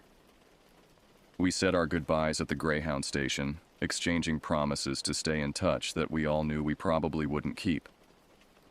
Some chapters of life were meant to be closed completely, the memories locked away where they couldn't contaminate the present. Anna drove me home in silence, both of us lost in our own thoughts. When she pulled up in front of my apartment building, I realized I didn't want to be alone, not yet. Not with Morrison's voice still echoing in my memory. "Want to come up for coffee?" I asked. Anna checked the time on her phone. Actually, I think I need to go to the police station, file a report about the stalking, get it on record in case there are other victims. What will you tell them? The truth, mostly. That Morrison followed me to Arizona and died in an accident. Leave out the stranger parts. She managed a weak smile. If anyone asks about the details, I'll just say the trauma made some of my memories fuzzy. It was a reasonable plan, and probably the best we could do under the circumstances. The authorities would have their paperwork. Morrison's other victims would eventually learn he was dead, and the three of us could try to move on with our lives. But as I watched Anna drive away, I knew that moving on would be easier said than done. The desert had shown us something about the nature of obsession and transformation that couldn't be unseen or forgotten. And somewhere in the back of my mind, Robert's words kept echoing. There might be others. 6 months later, I still woke up sometimes in the middle of the night, convinced I could hear scratching at my apartment window. The rational part of my mind knew it was just the wind moving tree branches or the building settling, but the deeper, more primitive part of my brain remembered the sound of Morrison's claws against Robert's house and immediately went into fight-or-flight mode. I'd moved across town after the first month back in Phoenix, trading my ground-floor apartment for a third-story unit with multiple locks and a clear view of all approaches. My friends thought I was being paranoid, but they didn't know about Morrison's transformation or the patient way he'd stalked us through the desert night. They saw an overreaction to a simple break-in. I saw necessary precautions against threats they couldn't imagine. Anna and I had kept in touch sporadically, but our friendship had been fundamentally altered by what we'd shared. Every conversation eventually circled back to that night in the desert, picking at the memories like a scab that wouldn't heal. We'd both started seeing therapists, but how do you explain to a mental health professional that you've seen the literal face of obsession, watched a human being transform into something monstrous through sheer force of will and isolation? The official story had held up surprisingly well. Anna's police report described Morrison as a dangerous stalker who had followed her to her uncle's remote property, where he died in an accidental fire during a confrontation. The authorities in Arizona had eventually found the burned remains of Robert's house and Morrison's body, ruling the death accidental after a cursory investigation. Case closed, paperwork filed, another tragedy in the desert where people disappeared all the time. But I'd started following news reports from isolated areas across the Southwest, looking for patterns that might indicate other transformations like Morrison's. It was probably just paranoia, but I found myself drawn to stories about missing hikers, unexplained attacks on remote properties, and particularly any incidents involving stalking behavior that escalated beyond normal criminal activity. The search results were disturbing. In Nevada, a woman had reported being followed by her ex-husband for months after their divorce, despite multiple restraining orders. The harassment had suddenly stopped when the man disappeared into the desert near Area 51, where his abandoned car was found 3 weeks later. The woman had told police that in his final phone messages, he'd claimed to be becoming something new, something worthy of her love. In New Mexico, a series of break-ins at isolated ranch houses had followed an unusual pattern. The intruder never stole anything valuable, but always went through personal items belonging to female residents, particularly photographs and clothing. Security cameras had captured images of a tall, unnaturally thin figure moving with inhuman speed and agility. The police suspected drug use was involved, but the figure's proportions and movement patterns didn't match any known substance abuse symptoms. In Utah, a park ranger had reported encounters with what he described as a feral human near some remote hiking trails. The individual was apparently living rough in the wilderness, subsisting on small animals and approaching campsites at night. Witnesses described someone whose appearance had been dramatically altered by exposure and malnutrition, but who displayed unusual intelligence and patience in avoiding capture. Each story individually could be explained away: mental illness, drug abuse, elaborate hoaxes. But taken together, they suggested a pattern that made my blood run cold.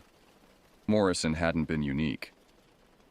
The desert was creating others like him, People whose obsessions and isolation had fundamentally altered their humanity. The worst part was the timeline. All of these incidents had occurred in the past 6 months after our encounter with Morrison. It was as if his death had somehow sent ripples through the community of lost souls wandering the Southwest, inspiring others to follow his path of transformation. I'd tried to discuss my findings with Anna, but she'd made it clear she didn't want to hear about potential other cases. She was struggling enough with her own recovery without taking on the weight of a broader conspiracy. And maybe she was right. Maybe I was seeing patterns where none existed, finding monsters in every shadow because I couldn't accept that Morrison had been an isolated incident. But then I received the phone call that changed everything. It was a Tuesday evening in late October, 6 months to the day after our escape from Robert's burning house. I was making dinner when my phone rang, the caller ID showing an Arizona area code I didn't recognize. "Hello?" I answered cautiously. "Is this the woman who was with Anna Delacroix at Robert Delacroix's property last spring?" The voice was elderly, female, with a slight accent I couldn't place. "Who is this?" "My name is Marie Yazzie. I'm a tribal elder with the Navajo Nation. I've been tracking some unusual activity in the desert areas, and your names came up in connection with an incident involving Vincent Morrison." My hand tightened on the phone. "I don't know what you're talking about." "Please," Marie said gently. "I know what you saw that night. I know what Morrison had become. And I know you've been researching similar cases across the Southwest." The fact that she knew about my research made my skin crawl. I'd been careful to use different search terms and multiple computers, but apparently not careful enough. "What do you want?" I asked. "To meet with you, to explain what's really happening out there and why it's getting worse." Marie paused. "Morrison wasn't the first, and he won't be the last. But there are ways to stop the spread, traditional methods that law enforcement doesn't understand." Every instinct I had screamed against getting involved, but the memory of Morrison's transformed face wouldn't let me hang up. If there really were others like him out there, and if there was something I could do to stop them. "Where?" I asked finally. "Flagstaff. There's a diner called the Desert Rose on the south side of town. Tomorrow at noon. How will I recognize you?" "I'll be the old Navajo woman reading a book about desert ecology. And don't worry about being followed. Morrison's kind avoid areas with strong spiritual protections." The line went dead, leaving me staring at my phone and wondering if I was about to make the biggest mistake of my life. I drove to Flagstaff the next morning, taking a circuitous route and checking my mirrors constantly for any signs of surveillance. The paranoia was probably unnecessary, but after Morrison, I'd learned to trust my instincts about potential threats. The Desert Rose was exactly the kind of place I'd expected. A small, family-owned restaurant with vinyl booths and the lingering smell of coffee and bacon grease. Marie Yazzie was sitting in a corner booth, her silver hair braided traditionally, and her weathered hands holding a paperback copy of Desert Survival Techniques. She looked up as I approached, her dark eyes taking in my nervous posture and defensive body language. "You're scared," she observed. "Good. Fear will keep you alive." I slid into the booth across from her, my back to the wall so I could see the entire restaurant. "How did you find me?" "The same way I've been tracking the others," Marie said. "My people have been dealing with this phenomenon for generations. We call them skinwalkers, though that's not entirely accurate. The traditional skinwalkers were shamans who chose to use their powers for evil. These new ones, there's something different." She opened the book she'd been reading, revealing that it wasn't about desert ecology at all. The pages were covered in handwritten notes, sketches, and what looked like newspaper clippings. "Isolation changes people," Marie continued. "Always has. But something about the modern world, the way people disconnect from community and lose themselves in obsession. It's accelerating the process, creating things that shouldn't exist." She showed me a sketch that made my stomach lurch.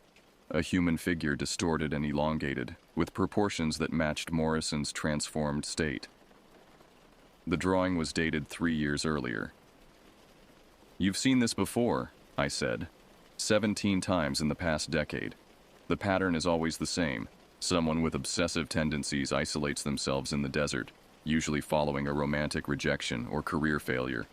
They spend months alone, letting their fixation consume them, until something fundamental breaks inside their minds. And once that happens, she flipped to another page, showing photographs of abandoned campsites, scattered bones, and tracks that shifted from human to something else entirely. "They become hunters," I said. Marie nodded. "But not random killers. They maintain their original obsession, their initial target. Morrison wanted Anna, so he pursued her across state lines. Others have different fixations: lost loves, perceived enemies, people they blame for their failures. How do you stop them? Fireworks, as you discovered. Traditional purification rituals can also be effective, but they require preparation and specific materials." She reached into her purse and pulled out a small leather pouch. "Sage, cedar, sweetgrass. Burn this if you ever encounter one of them again. The smoke interferes with whatever allows them to maintain their transformed state." I took the pouch, feeling the dried herbs crinkle under my fingers. "Why are you telling me this? Why not go to the authorities?" Marie's laugh was bitter. "And tell them what? That people are transforming into monsters in the desert? They dismiss it as tribal superstition or drug-induced hallucinations. No, this has to be handled quietly, by people who understand what they're facing." She leaned forward, her eyes intense. "Morrison's death sent a message through their community. Other transformations are accelerating, becoming more aggressive. We need people who've survived an encounter to help identify and stop the new ones before they can complete their change." "I'm not a hunter," I protested. "I'm not equipped for this kind of thing." Neither was Anna's uncle, but he survived for years by being prepared and staying alert. "You have experience now, knowledge that could save lives." Marie closed the book and stood up. "I'm not asking you to become some kind of vigilante. Just keep watching for the patterns. If you see signs of another transformation, call me." She handed me a business card with just a phone number printed on it. "And remember, fire and traditional purification. Those are the only things that work reliably." As she walked toward the door, I called after her. "How many more are out there?" Marie paused, her hand on the door handle. "Too many," she said simply. "And their numbers are growing." After she left, I sat in the diner for another hour, staring at the business card and the pouch of herbs. Part of me wanted to throw both away, to pretend the conversation had never happened and go back to my normal life. But Morrison's transformed face kept haunting my memory, along with the knowledge that there might be others like him stalking victims across the Southwest.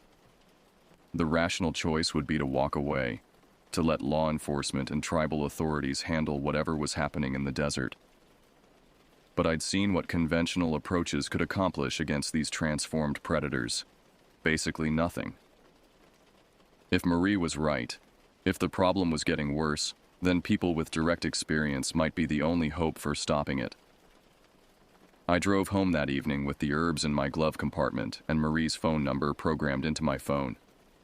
I didn't know if I'd ever use either one, but having them felt like a form of insurance against the nightmares that still visited me in the dark hours before dawn. 6 months after escaping Morrison's transformed hunting instincts, I was still running from the implications of what I'd seen. But now, for the first time, I was also running towards something. The possibility of preventing other people from suffering what Anna and I had endured. The desert keeps its secrets, but sometimes those secrets come hunting for us. And when they do, someone has to be ready to fight back.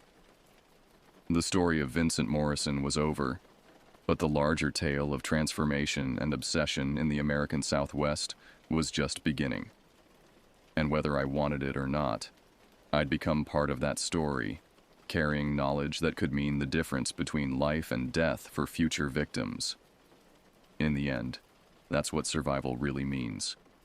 Not just escaping the immediate threat, but living with the responsibility of preventing others from facing the same danger. The desert had changed Morrison into something monstrous, but it had also changed me into something I'd never expected to become. A guardian against the darkness that feeds on isolation and obsession. And in the vast emptiness of the Southwest, where people can disappear for months or years without anyone noticing, that darkness would always be hungry for new prey. But now, it would have to get past me first.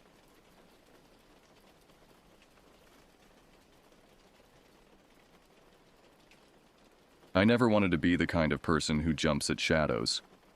Growing up in rural Montana, I spent more time in the woods than anywhere else.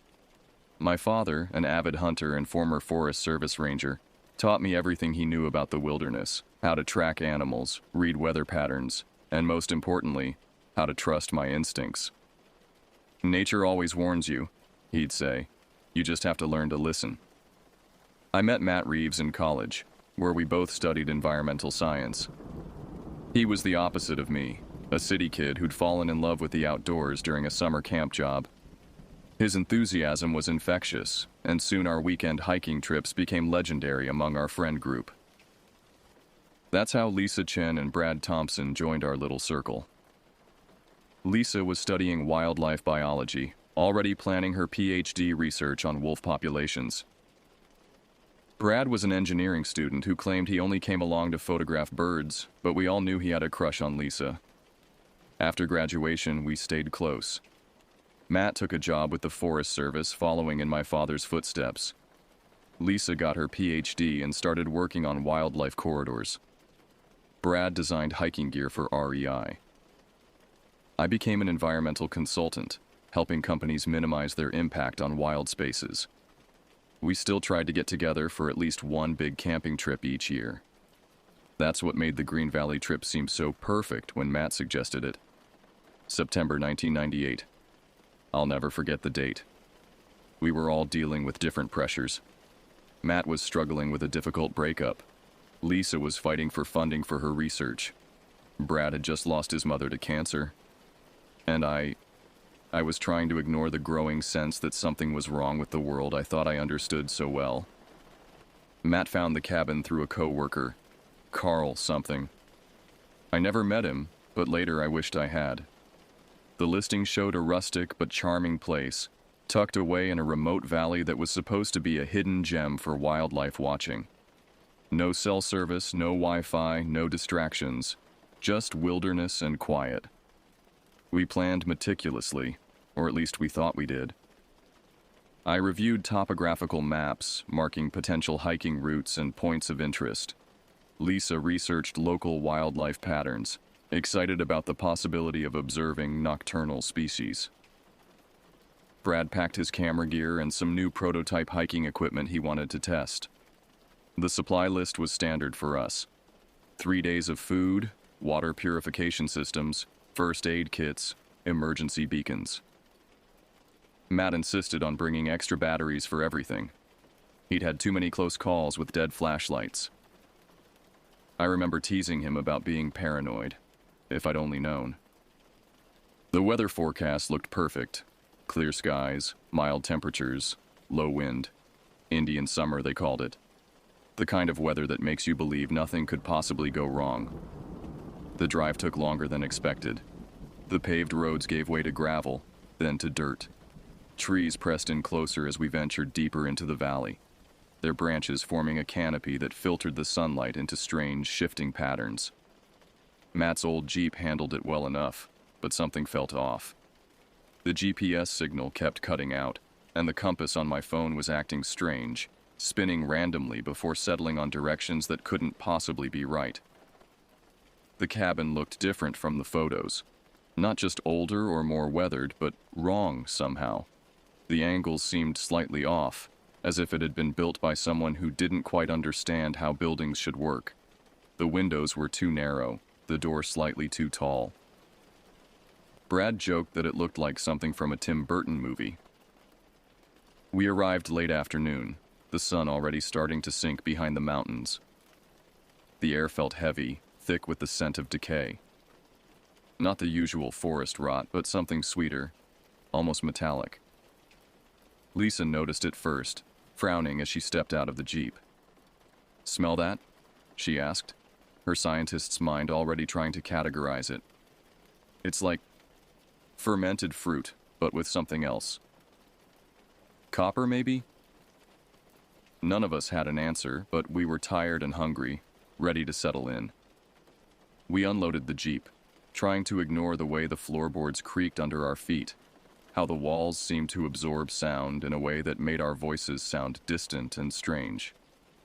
The first sign that something was truly wrong came during dinner.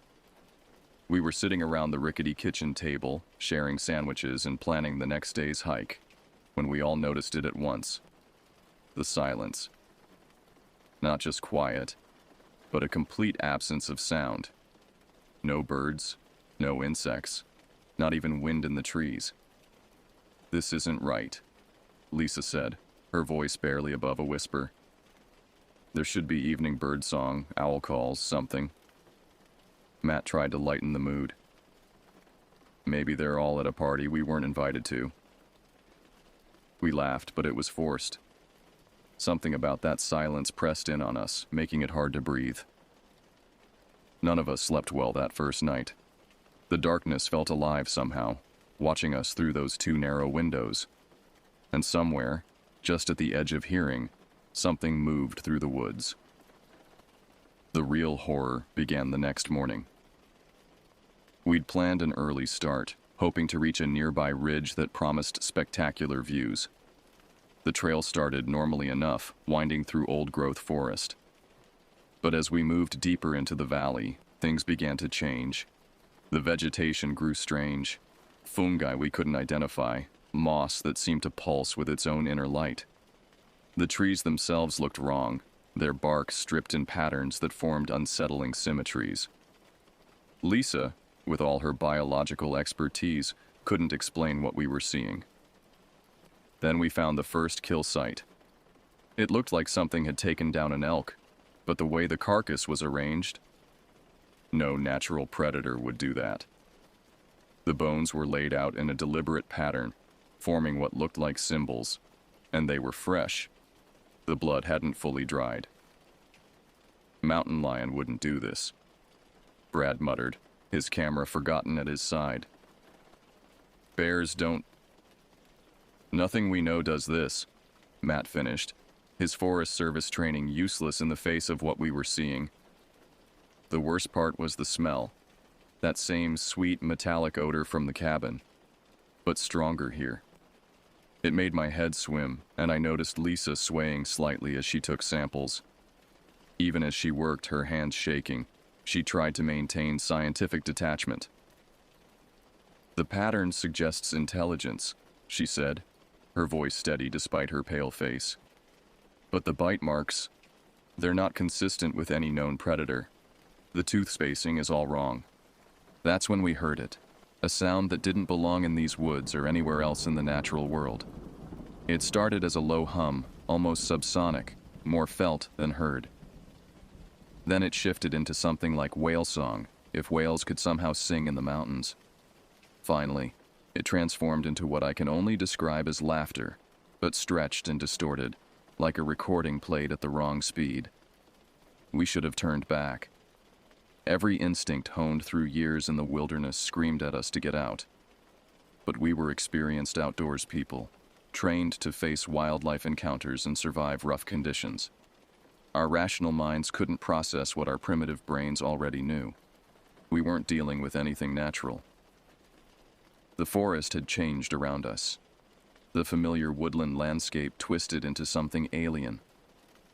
Trees grew closer together, their branches interlacing overhead until barely any sunlight filtered through. The ground beneath our feet felt spongier, almost hollow in places. The air grew thick with that sickly sweet metallic smell. "The GPS is dead," Brad announced, tapping his device. "Complete signal loss." Matt checked his compass and frowned. The needle spun wildly before settling on a direction that should have been north but couldn't be. The sun's position made that impossible. We found more signs as we pushed forward. Claw marks on trees that didn't match any known predator. Patches of fur that seemed to shimmer with an oily iridescence when the light hit it right. And the tracks? God, the tracks. They started as what looked like bear prints, but as we followed them, they changed, lengthened. The claw marks grew longer, more articulated, almost like fingers.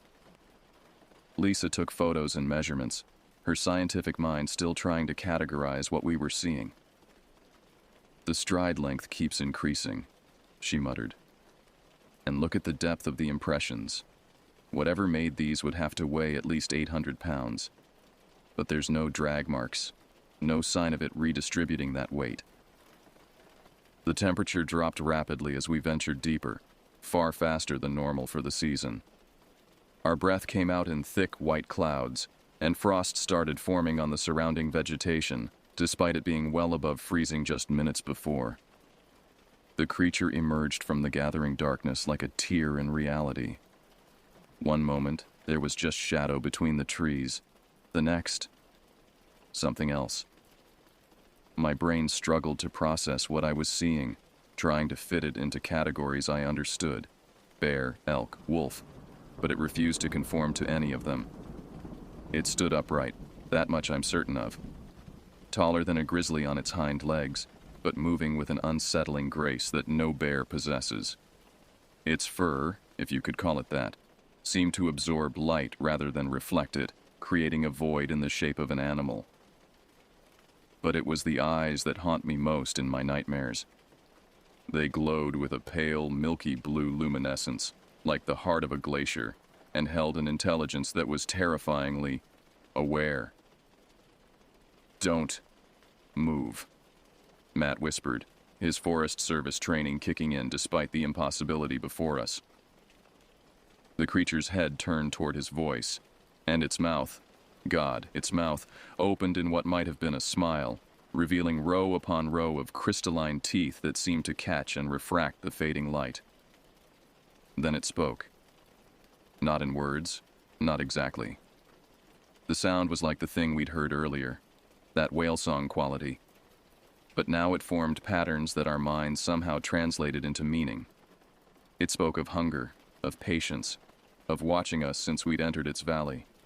It spoke of others who had come before, of how they had joined with it, become part of its endless hunger. Brad raised his camera, either from professional instinct or sheer shock. The flash went off. The creature moved. One moment it was 30 feet away, the next it was on Brad. There was no transition, no blur of movement. It simply was there. Brad's scream cut off as quickly as it began. Lisa ran. Matt drew his hunting knife, a futile gesture that somehow seemed brave and ridiculous at the same time. I stood frozen, watching as the thing that had been Brad began to change, his flesh rippling and darkening as the creature's substance merged with his own. "Run!" Matt shouted, shoving me hard. The push broke my paralysis, and I bolted. I heard Matt behind me, heard Lisa somewhere ahead. The creature's laughter followed us through the darkening forest, sometimes to our left, sometimes right, sometimes seeming to come from everywhere at once. We ran until our lungs burned, until we could taste blood in our mouths from the effort. The forest blurred around us, branches whipping at our faces, roots trying to trip us. Lisa stumbled, and I grabbed her arm, pulling her along. Matt had fallen behind. I could hear him crashing through the undergrowth, his breathing ragged. Then his footsteps stopped. His scream echoed through the trees, cut off just like Brad's had been. I don't remember much of what happened next. Fragments come back in nightmares, Lisa's hand slipping from mine as she fell. The sound she made, not quite a scream, more like a gasp of surprise. The creature's laughter, closer now. The way the trees seemed to move on their own, branches reaching for us like grasping fingers. I ran until I couldn't run anymore, until I broke through the trees onto the dirt road. By some miracle, a truck was passing, a local logger heading home for the night. He took one look at my face and knew something was wrong. He didn't ask questions. just threw open the passenger door and floored it out of there. The official search began the next morning. They found the cabin empty, our supplies still there, the Jeep untouched. No signs of struggle, no blood, no bodies. The search dogs refused to enter certain areas of the forest, whining and backing away no matter how their handlers urged them forward. I told them everything, watching their faces shift from concern to skepticism to worry. Not about my friends, but about my mental state. They decided I was in shock, traumatized by whatever had really happened. The official report cited a possible bear attack, despite the lack of evidence. The physical wounds healed, the cuts from branches, the twisted ankle, the bruises. But the other wounds went deeper. I couldn't sleep for weeks. Every time I closed my eyes, I saw those glacial blue eyes staring back at me. Saw Brad's body twisting and changing. Heard Matt's final scream. The nightmares were constant. Sometimes I was back in those woods, running endlessly while the creature's laughter echoed around me. Sometimes I was watching helplessly as Lisa fell. Only in the dreams I could see what happened next. See her body being absorbed into the darkness. The worst dreams were the ones where my friends came back, looking almost normal except for their eyes, begging me to join them, to become part of what they had become. I tried therapy. The first therapist suggested PTSD from a bear attack I was blocking out. The second prescribed anti-anxiety medication. The third listened more openly, but I could see the doubt in her eyes. How do you process trauma when no one believes what traumatized you? My relationship with the outdoors changed fundamentally. The forest I'd loved since childhood became something alien and threatening. Every shadow might hide something waiting to pounce. Every unusual sound sent my heart racing. I sold my hiking gear, canceled my camping club membership, took a job in the city analyzing environmental impact reports from behind a desk. The families were the hardest to face. Matt's parents kept calling, hoping for some detail that would help them understand what happened to their son. Lisa's sister cornered me at the memorial service, begging for the real story. Brad's father just watched me with knowing eyes. He'd been a ranger in his younger days, and something in his expression made me wonder if he'd seen things too, things he couldn't explain. 3 months after our encounter, 2 hikers went missing in the same area. The search found nothing but some torn clothing and strange tracks that disappeared into thin air. I volunteered to help, despite my terror. I had to know if it was the same thing. The search was called off after a week. Official cause: possible animal attack, bodies not recovered. But I saw the look on the rangers' faces when they came out of those woods. They'd seen something too, something they couldn't put in their reports. I started researching, trying to make sense of what had happened. I found old newspaper articles about disappearances in that valley going back to the 1800s. Native American legends about a place where the spirits hunted, where the boundaries between worlds grew thin. Stories from loggers about strange sounds in the night, about trees that moved when no wind blew, about shadows that walked like men but weren't. Other stories started finding me. A Forest Service pilot who swore she saw something impossibly large moving through the canopy near Green Valley. Hunters who returned from the deep woods with stories they'd only tell after a few drinks, about sounds that shouldn't exist and tracks that seemed to defy physics. Then came the letter from Lisa's sister.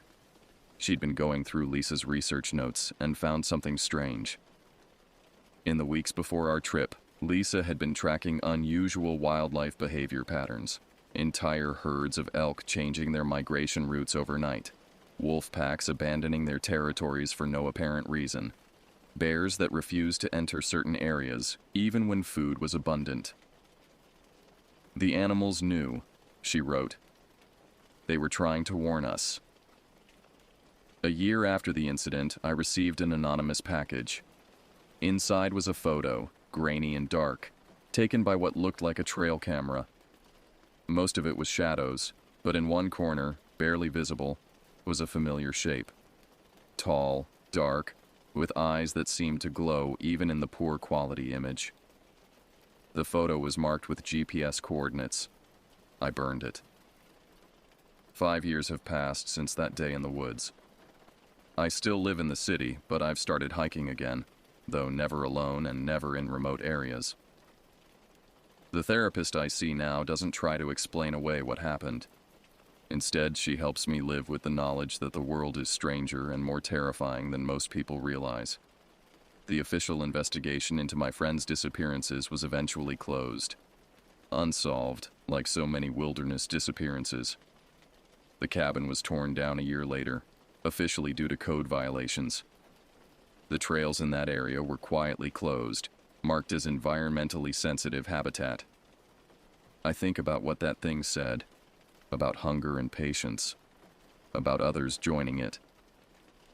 Sometimes, late at night, I wonder if my friends are still out there in some form, moving through those dark woods as part of whatever that creature was. I wonder if they're conscious, aware of what they've become. I pray they're not. When people ask me about hiking now, I give them the usual advice about bear spray and staying on marked trails. But sometimes, when I see them heading toward the deeper woods, I want to tell them more. Want to warn them about the silence that isn't really silence, about the shadows that move when they shouldn't, about the things that watch from just beyond the firelight. Instead, I remind them to trust their instincts. That gut feeling that tells you something isn't right. It's older than civilization, older than humanity itself. It's the voice of ancient memory warning us that we're not alone out here, that we've never been alone. Last week I got a call from Matt's mother. She'd been going through his old things and found his journal. The last entry, dated the day before our trip, described strange dreams he'd been having about the valley. About something old and hungry waiting in the woods. About a darkness that wanted to be fed. I didn't tell her that I've been having those same dreams lately.